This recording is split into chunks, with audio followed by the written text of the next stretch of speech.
So this is going to be a pretty short one. This is Shadow.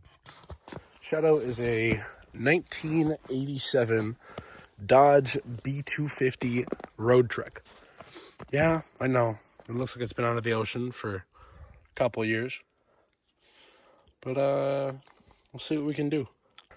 I gotta fix a bunch of stuff. Like this window seal and that wood. Gotta check this spare tire and clean it up. But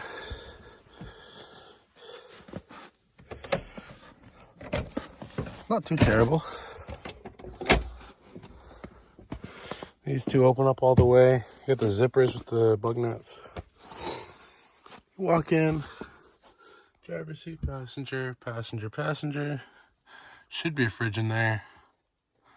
Kind of looks like a demoed home in here, but heck yeah, dude. Now we got this cleared off. Progress.